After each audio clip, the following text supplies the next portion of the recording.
Hello my dear, welcome back to the channel Ashish sir. बहुत बच्चे रिक्वेस्ट कर रहे थे सर स्ट्रैटेजिक मैनेजमेंट का इंपॉर्टेंट क्वेश्चन हो सकता है क्या, या आपके हिसाब से स्ट्रैटेजिक मैनेजमेंट में क्या करके जाना बहुत ज्यादा फायदे का सौदा हो सकता है। और सर आप अकाउंट्स का तो सब प्रोवाइड कर ही रहे हैं अपने एप्लीकेशन के द्वारा। आपने एमकॉम पार्ट 1 में कॉस्ट मैनेजमेंट, एमकॉम पार्ट 2 को आप पढ़ा रहे हो, टीवाई को पढ़ा रहे हो, आप अकाउंट्स पढ़ा रहे हो, लेकिन सर थ्योरी में हमको मदद कर दो प्लीज सर। पहला एमकॉम पार्ट 1 का फर्स्ट एग्जामिनेशन है, हम आइडॉल के स्टूडेंट्स हैं, हमें बहुत ज़्यादा दिक्कतें होती है थ्योरी वगैरह करने में, जॉब पर जाना स्ट्रेस होता है, बहुत ज़्यादा सारी चीज़ें होती है। एंड उसके बाद एग्जामिनेशन का जो फर्स्ट हाफ में एग्जाम है वो बहुत ज़्यादा हेडेक है और अभी तक कुछ पढ़ के नहीं हुआ है सर। तो जी हाँ, अगर आप आइडॉल के स्टूडेंट्स हो, अगर आप एमकॉम पार्ट 1 के स्टूडेंट्स हो, सेमेस्टर 1 के एग्जामिनेशन देने जा रहे हो, तो ये वीडियो आपके लिए बहुत ज़्यादा यूजफुल होने वाला है, क्योंकि यहाँ पर मैं आपके बात साथ डिस्कस करने वाला हूँ कि मोस्ट इंपॉर्टेंट क्वेश्चंस क्या हो सकते हैं स्ट्रैटेजिक मैनेजमेंट में एमकॉम सेमेस्टर 1 की एग्जामिनेशन के बारे में। जैसे कि आप सभी को पता है, स्ट्रैटेजिक मैनेजमेंट के अंदर स्ट्रैटेजिक मैनेजमेंट जब हम पढ़ेंगे तो उसके अंदर आपको टोटल 4 मॉड्यूल्स पढ़ने। कितने मॉड्यूल पढ़ने सर? 4 मॉड्यूल्स पढ़ने। और यहाँ पर आपको question number 1, question number 2, question number 3, question number 4, question number 5, इस तरीके से 15-15 मार्क के क्वेश्चंस आपको पूछे जाएंगे। आप सभी को पता है स्ट्रैटेजिक मैनेजमेंट का पेपर 75-25 पैटर्न के अंदर है, और किसी किसी बच्चे का जो रिपीटर्स के स्टूडेंट है उनको 60-40 पैटर्न में होने वाला है। अब माय डियर में अगर बात करूँ तो 75-25 पैटर्न में तो उनको क्वेश्चन 1, 2, 3, 4 एंड 5 होने वाला है, जिसमें क्वेश्चन नंबर जो फर्स्ट क्वेश्चन या आखिरी क्वेश्चन दोनों में से कोई एक तो कंफर्म ऑब्जेक्टिव टाइप के क्वेश्चन होंगे। ठीक है, क्वेश्चन 1 या क्वेश्चन नंबर 5 जनरली थ्योरी में लास्ट का जो क्वेश्चन होता है वो ऑब्जेक्टिव ओरिएंटेड क्वेश्चन होता है, लेकिन उसके अलावा क्वेश्चन 1, 2, 3 एंड 4 15-15 मार्क के क्वेश्चन होंगे। क्वेश्चन नंबर 1 जो होगा वो आपके मॉड्यूल 1 से पूछा जाएगा, क्वेश्चन 2 आपके मॉड्यूल 2 से पूछा जाएगा, क्वेश्चन 3 आपके मॉड्यूल 3 से, एंड क्वेश्चन 4 आपके मॉड्यूल 4 से पूछा जाएगा। ठीक है, अब आपको यहाँ पर करना क्या है, सबसे पहले मैं आपके साथ कुछ इंपॉर्टेंट साझा करने वाला हूँ, इंपॉर्टेंट क्वेश्चन पेपर्स जो 60-40 पैटर्न के हिसाब से था, क्योंकि आपका जो पहला बैच है, आपका जो फर्स्ट बैच है वो सीबीसीएस पैटर्न का जो 60-40 पैटर्न का पहले हुआ करता था, अब 75-25 पैटर्न का सीबीसीएस पैटर्न है। तो आपको यहाँ पर ये जो क्वेश्चन पेपर मैं प्रोवाइड करा वो यूनिवर्सिटी क्वेश्चन पेपर्स है, 3 क्वेश्चन पेपर्स है, उसमें से आपसे जितना जमता है उतना आप करके जाओ, ऑब्जेक्टिव्स करके जाओ। ठीक है, और जितने भी स्ट्रैटेजिक मैनेजमेंट के क्वेश्चंस इसमें डिस्कस किए गए वो सारे के सारे क्वेश्चंस इंपॉर्टेंट है। मैं आऊँगा बोलूँगा मॉड्यूल 1 के अंदर 1, 2, 3, 4, 5 क्वेश्चंस करके जाओ, उसमें से 3 तो कंफर्म आएंगे, लेकिन हर टीचर जो भी स्ट्रैटेजिक मैनेजमेंट की गाइडेंस देता है वो सारे टीचर्स पेपर ऑब्जर्व करने के बाद ही आपके सामने प्रेजेंट होते हैं। तो यहाँ पर स्ट्रैटेजिक मैनेजमेंट के अंदर जो इंपॉर्टेंट क्वेश्चन पेपर्स होने वाला है वो मैं आपको प्रोवाइड कर दे रहा हूँ।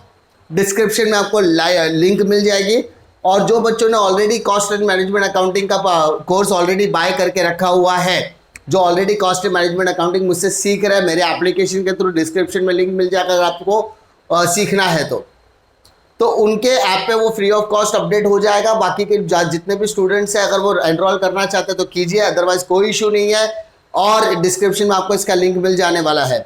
माय डियर स्टूडेंट्स, जो क्वेश्चन नंबर 1 होने वाला है वो स्ट्रैटेजी फर्स्ट मॉड्यूल के क्वेश्चन होने वाले हैं, क्वेश्चन 2 मॉड्यूल 2 के, क्वेश्चन 3 मॉड्यूल 3 के, क्वेश्चन 4 आपके मॉड्यूल 4 के क्वेश्चन होंगे। ये जो क्वेश्चन पेपर्स अवेलेबल है वो 60-40 पैटर्न कॉलेज स्टूडेंट्स के लिए अवेलेबल था। उसके बाद जब सीबीसीएस पैटर्न नया आया तो आइडल के कोई भी एग्जामिनेशन ऑफलाइन तरीके से नहीं हुई, सब ऑनलाइन तरीके से ही चल रहा था। तो ये आपके लिए बहुत ही एक हेल्पफुल होने वाला है कि ऐसे क्वेश्चन यूनिवर्सिटी जनरली पूछता है। अगर मैं बात करूं first question, it is a very very very very important question, कि पहला वो define strategic management, explain the risk of strategic management. एक क्वेश्चन आगे भी है, वेरियस प्रोसेस वाला क्वेश्चन है, vision and mission of strategic management के क्वेश्चंस है। तो ये जितने भी क्वेश्चंस है ना वो बहुत ज्यादा आपके लिए हेल्पफुल होने वाले हैं। दूसरा क्वेश्चन है elaborate the various corporate level strategies, फिर evaluate the various functional strategies in brief with the help of diagram component of external environment. उसके बाद यहाँ पर बीसीजी मैट्रिक्स वाला क्वेश्चन है ना बेटा, वो बहुत ज़्यादा इंपॉर्टेंट है, एग्जामिनेशंस के पॉइंट ऑफ व्यू से बहुत ज़्यादा इंपॉर्टेंट आपके लिए क्वेश्चन होने वाला है, क्योंकि ऐसा देखा गया कि स्ट्रैटेजिक मैनेजमेंट का जब भी पेपर चाहे एमकॉम के स्टूडेंट या किसी भी स्टैंडर्ड में हो स्ट्रैटेजिक मैनेजमेंट में अगर ये कॉन्सेप्ट है तो बीसीजी मैट्रिक्स मेजॉरिटी समय पर पूछा जाता है, तो आप उसको अच्छी तरीके से थोरो करके ही जाओ। ये जो क्वेश्चन पेपर्स अवेलेबल मैं करवा कर दे रहा हूँ, जो आपको मिलेगा डिस्क्रिप्शन बॉक्स में, उसको आप अच्छी तरह से गो थ्रू करके जाओ, ठीक है। और आपको 101% उसका एडवांटेज मिलेगा। कल के पेपर के आने के बाद आप लोग बोलोगे नहीं सर, जो आपने पेपर शेयर किया था उस पेपर में से मेजॉरिटी क्वेश्चंस देखने के लिए मिले। बशर्ते बात यही है कि करना है नहीं करना, इट्स अप टू यू। करोगे तो भाई आपको मार्क्स मिलने वाले हैं, आप फोड़ कर आओगे पेपर, बहुत ही ट्रिमेंडस तरीके से आपको एग्जामिनेशन जाएगा, इसकी गारंटी मैं आपको देता हूं। तो स्ट्रैटेजिक मैनेजमेंट के लिए सबसे पहले आपको आइडॉल के नोट्स ही पढ़ने हैं। आइडॉल के अलावा अगर आप मनन प्रकाशन रिफर करना चाहते हो तो यू कैन डू, मनन प्रकाशन आप कर सकते हैं, लेकिन पहला एडवाइस ये रहेगा कि आइडॉल की टेक्स्ट बुक आप प्रीफर करोगे तो आपके लिए बेटर होगा। उसके अलावा ये जो क्वेश्चन पेपर्स मैं आपको अवेलेबल करा कर दे रहा हूं, वो क्वेश्चन पेपर्स को एक बार गो थ्रू जरूर करना, आपको 101% उसका एडवांटेज मिलने वाला है। कुछ भी डिफिकल्टी रहेगी कॉस्ट एंड मैनेजमेंट अकाउंटिंग से रिलेटेड, चाहे कुछ भी, आप कमेंट सेक्शन में कमेंट ड्रॉप कर सकते हैं, आपको 101% उस पर रिप्लाई देखने की कोशिश मैं करने वाला हूँ। उम्मीद करता हूँ कि आपको ये सारी चीजें समझ में आ गई होगी। और कोई भी क्वेश्चंस करने से पहले याद रखो, आपको इलैबोरेट करना आना चाहिए। माय डियर, बहुत सारे बच्चों से जब मेरी इंटरेक्शन होती है तो बोलते हैं सर लिखना कैसे है। अब जनरली एमकॉम के स्टूडेंट्स को हमको बताना पड़ेगा कि लिखना कैसे। तो माय डियर, एक सिंपल स्ट्रैटेजी मैं आपको बताता हूँ, जो मैं खुद अडॉप्ट करता था जब मैं एमकॉम का स्टूडेंट हुआ करता था, आज से तकरीबन 8 साल पहले। हम क्या करते थे, सबसे पहले आपको यहाँ पर लिखना है स्टॉप पर मीनिंग, ठीक है। मीनिंग लिखा, मीनिंग आपने फर्स्ट पॉइंटर, सेकंड पॉइंटर, जितना पॉइंटर आपको समझ में आता है आप लिखो, 1 पॉइंट 2 3 5 जितना समझ में आता है पॉइंटर्स में लिखो, पॉइंटर में लिखो, इससे लाइन भी तो होता है एडजस्ट, ठीक है। अगर आपको डिफाइन याद है तो डेफिनेशन डालो, नहीं याद है तो कोई दिक्कत नहीं वाली बात नहीं है, ठीक है। उसके बाद डेफिनेशन के बाद अगर मान लीजिए आपको, जैसे क्वेश्चन में पकड़ लेता हूं, मान लीजिए explain the concept and vision and mission of strategic management, ये क्वेश्चन में पकड़ लेता हूं, तो आपने यहां पे लिखा vision and mission of strategic management, ये क्वेश्चन आपने पकड़ा। अब उसको अंडरलाइन करो। अब आपको जितने भी पॉइंटर्स आते हैं ना बेटा, जितने भी, उसको आप 1 2 3 या फिर आप डॉटेड करके, जैसे भी आपकी मर्जी, या एरो करके, कैसे भी पॉइंटर्स बना लो। Make a 7 to 8 9 point 10 points किसी पॉइंटर्स लिखो। उससे क्या होगा, आपका पेज भरा भरा भी लगेगा, इलैबोरेशन अच्छा लगेगा, प्रेजेंटेशन के लिए अच्छा है, स्किल के लिए अच्छा है, और टीचर को लगेगा नहीं आपको वो पॉइंटर्स आते हैं। उसके बाद the above points are explained as below, कि भाई ऊपर के जो भी पॉइंट्स है उसको मैं नीचे क्या कर रहा हूँ, एक्सप्लेन कर रहा हूँ। नाउ स्टार्ट फर्स्ट पॉइंटर, अब उसके नीचे अंडरलाइन करो एंड सो ऑन। तो अगर 7-8 मार्क का क्वेश्चन आ रहा है, 7 to 8 मार्क का क्वेश्चन है, तो एटलीस्ट 7 to 8 मार्क के क्वेश्चन में जो कम से कम फर्स्ट पेज आपका मीनिंग, डेफिनेशन और पॉइंटर में जाने वाला है, और सेकंड पेज पर आपको, सेकंड और थर्ड पेज पे आपको मेन आंसर्स लिखना है, और मेन आंसर्स भी आप लोग तकरीबन 6 से 7 पॉइंटर लिखोगे तो सफिशिएंट है 6 to 7 मार्क के लिए। 3 पॉइंट, कम से कम 2.5 से 3 पेज का आंसर तो सफिशिएंट होता है किसी भी थ्योरी पेपर में 7 to 8 मार्क के लिए।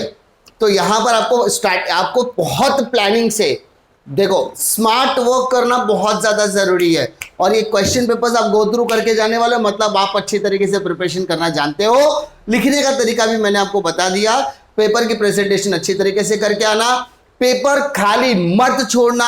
आपका और मेरा एक ही मिशन होना चाहिए, मिशन पेपर भरो, पेपर भर के आना, पेपर खाली मत छोड़ना। टीचर आपको पास करने के लिए बैठा है, और जो भी चीजें लिखना आप रेलेवेंट लिखने की कोशिश करना। आप अपने मन से लिखोगे चलेगा, लेकिन वो चीजें रेलेवेंट होने की कोशिश करना, कि एटलीस्ट 100 out of 100 का कंटेंट ना हो, लेकिन 100 out of 35 का भी कंटेंट चलेगा, लेकिन आपको उससे रिलेवेंस लिखना है। आपको पूछा गया स्ट्रैटेजिक मैनेजमेंट और आपने लिख के लाया रिसर्च मेथोडोलॉजी, दोनों में कोई जमीन आसमान का फर्क है बेटा। समझ में आ रही बात, कि आपको यहां पर समझना पड़ेगा कि आपको क्या चीजें उसमें लिखनी है। अगर आपने उसको गो थ्रू किया हुआ तो एटलीस्ट एक बार तो आपको उसका बेनिफिट मिलने वाला है। उसके अलावा सेंटर पे टाइम पे पहुंचना, pen pencil rubber sharpener hall ticket जरूर कैरी करना, किसी भी तरीके की घाई करने की कोशिश मत करना। आपको वहां पे जो भी टीचर्स होंगे वो सपोर्टिव नेचर के रहेंगे। ऑब्जेक्टिव्स में यहां वहां करने की कोशिश मत करना, ठीक है। सेंटर किसी भी तरीके का मतलब किसी भी तरीके की माल प्रैक्टिसेस में इन्वॉल्व मत होना, क्योंकि यूनिवर्सिटी इस बार थोड़ा सा स्ट्रिक्ट एक्शन ले रही है। बाकी का सेंटर के ऊपर डिपेंड करता है वो आपको किस तरीके से कोऑर्डिनेट करेगा, आप सेंटर को किस तरीके से कोऑर्डिनेट करने वाले हो। उम्मीद करता हूं कि आपको स्ट्रैटेजिक मैनेजमेंट का जो क्वेश्चन पेपर मैं आपको प्रोवाइड करूंगा उसको आप थियरी थरो करके जाओगे, उससे आपको बहुत ज्यादा एडवांटेज मिलना चाहिए, ठीक है। These are the important questions जो आपको अच्छी तरह से करना ही है। कुछ ना करने से अच्छा कुछ तो करो, एटलीस्ट पेपर लिख कर तो आओगे। इसी कॉन्फिडेंस के साथ जाओ, बिंदास आप पेपर लिख कर आओगे। और डिस्क्रिप्शन जरूर चेक करना। पहला तो डिस्क्रिप्शन में आपको ये पीडीएफ का लिंक मिल जाएगा, उसको आराम से जाके पढ़ना, ठीक है। दूसरा, अगर आप कॉस्ट एंड मैनेजमेंट अकाउंटिंग के स्टूडेंट्स हो, अगर आपको अकाउंट्स में कोई भी दिक्कत आती है तो ऑब्वियसली नीचे जाकर आप आसानी से एमकॉम के कोर्सेज बाय कर सकते हो। वो आपको बहुत ज़्यादा हेल्पफुल करेंगे कि किस तरीके के क्वेश्चंस आ सकते हैं। क्वेश्चन पेपर्स वगैरह भी उधर अपडेट कर दिया जाएगा। मिलता हूं मैं आपको अगले वीडियो में एक और इंटरेस्टिंग वीडियो के साथ, तब तक के लिए जय हिंद।